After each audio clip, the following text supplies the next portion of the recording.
আবু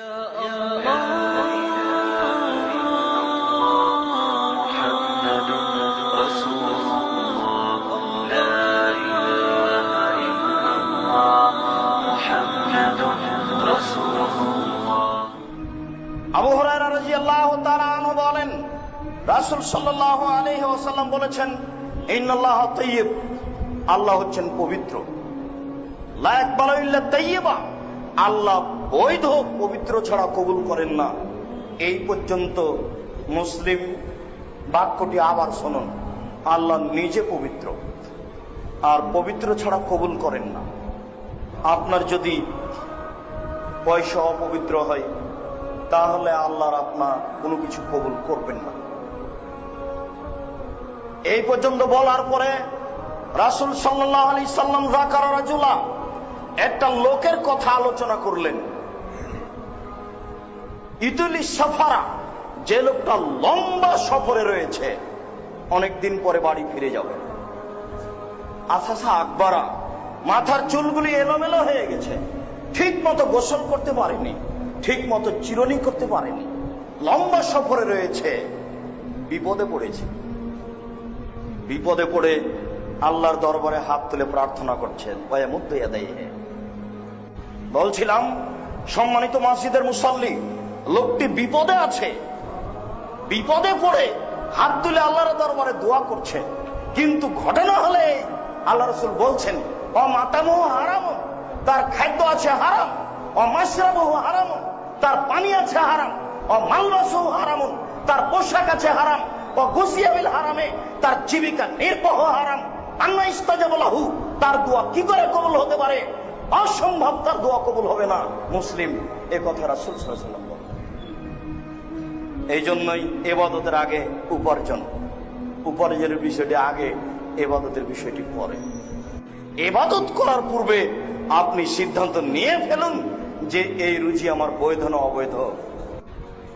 জাবের রাদিয়াল্লাহু তাআলা আনহু বলেন, রাসূল সাল্লাল্লাহু আলাইহি ওয়াসাল্লাম বলেছেন, লা ইয়াদখুলুল জান্নাতা জাসাদুন গুসিয়া বিল হারামে, ওই শরীর জান্নাতে যাবে না যেটা হারাম উপায়ে উপার্জন বৃদ্ধি হয়। ওই শরীর জান্নাতে যাবে না যেটা হারাম উপায়ে বাড়ে। জাবের রাদিয়াল্লাহু তাআলা আনহু বলেন, রাসূল সাল্লাল্লাহু আলাইহি সাল্লাম বলেছেন, কুল্লু লাহমিন নাবাতা মিনাস সুহতি কানাতি নারা আওলা বিহি, প্রত্যেক শরীর যেটা হারাম উপায়ে বাড়ে তার জন্য জাহান্নামই যথেষ্ট। প্রত্যেক শরীর যেটা হারাম উপায়ে বাড়ে তার জন্য জাহান্নামই যথেষ্ট।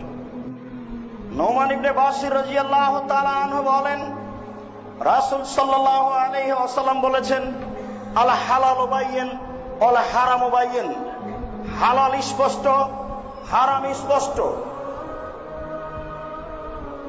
যদি আপনি একটু চেষ্টা করেন তাহলে আপনি স্পষ্ট হালাল রুজি বের করতে পারবেন। যদি আপনি একটু চেষ্টা করেন তাহলে হারাম রুজি বের করতে পারবেন। যেহেতু আল্লাহ রাসূল বলেন হালাল স্পষ্ট, হারাম স্পষ্ট, ওয়া বাইনাহুমা মুস্তাবাহাতুন, এই দুইটার মধ্যে আরেকটা রুজি আছে, লা ইয়ালামুহুন্না কাসীরুম মিনান নাস, বহু মানুষ উদ্ঘাটন করতে পারে না এটা বৈধ না অবৈধ। তাহলে একটা রুজি আছে যেটা সঠিক বের করা খুবই কঠিন। এই কথা বলার পরে রাসূল সাল্লাল্লাহু আলাইহি ওয়াসাল্লাম বলেন, ফামান ইত্তাকা মিনাশ শুবহাতি ইস্তাবরা লিদাইনিহি ওয়া ইরজিহি, যে ব্যক্তি এই সন্দেহযুক্ত রুজি থেকে বেঁচে গেল, সেই নিজেকে পবিত্র করে নিল। ফামান ইত্তাকা মিনাশ শুবহাতি, যে ব্যক্তি সন্দেহ থেকে নিজেকে মুক্ত করে নিল, সেই নিজেকে জাহান্নাম থেকে বাঁচিয়ে নিল। ওমান ওয়াকা ফি শুবহাতি ওয়াকা ফিল হারামে, যে সন্দেহের মধ্যে পড়ে গেল সে হারামের মধ্যে পড়ে গেল। শুনুন, যেই রুজির চূড়ান্ত সিদ্ধান্ত নাই সেটা চূড়ান্ত হারাম, যেই চাকরির চূড়ান্ত সিদ্ধান্ত নাই সেটা চূড়ান্ত হারাম, যেই ব্যবসার চূড়ান্ত সিদ্ধান্ত নেই সেটা চূড়ান্ত হারাম, যেই চাকরির চূড়ান্ত সিদ্ধান্ত নাই সেটা চূড়ান্ত হারাম। সন্ধ্যা পর্যন্ত ভাবার সুযোগ নেই, 3 ঘন্টার মধ্যে ওই জমি ছেড়ে দিতে হবে যে জমি আমার কিনা বুঝতে পারি না। জোর করে দলীয় দাপটে জমি দখল করে আছেন। দলীয় দাপট যেদিন টিকবে না সেদিন কি হবে? জোয়াচ্চরদের ক্ষমতায় দলীয় দাপটে অর্থ সম্পদ দখল করে আছেন, সেদিন কি হবে? যে দিনের ব্যাপারে আল্লাহ বলছেন আলিয়াউমা লা তামলিকু নাফসুন লিনাফসিন শাইআ ওয়া লা আমরু ইয়াওমাইযিন লিল্লাহ। আজ কোন মানুষের কোন উপকার করতে পারবে না, একচ্ছত্র মালিকানা আমার হাতে থাকবে। সেদিন দলীয় দাপট কি হবে? সন্ধ্যা পর্যন্ত ভাবার সুযোগ নেই। ছেলে মেয়ে কি করে খাবো এই জিম্মেদারি আমি নিইনি। যে সৃষ্টি করেছে তার জিম্মেদারি আমার, কেন এত টাকা?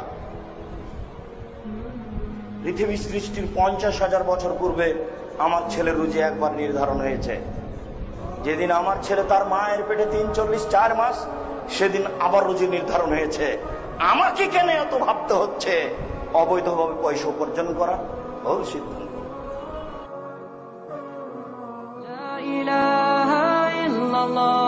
মুহাম্মাদুর রাসূলুল্লাহ আলাইহি সালাতুল্লাহ ওয়া আলিহি ওয়াল আহিব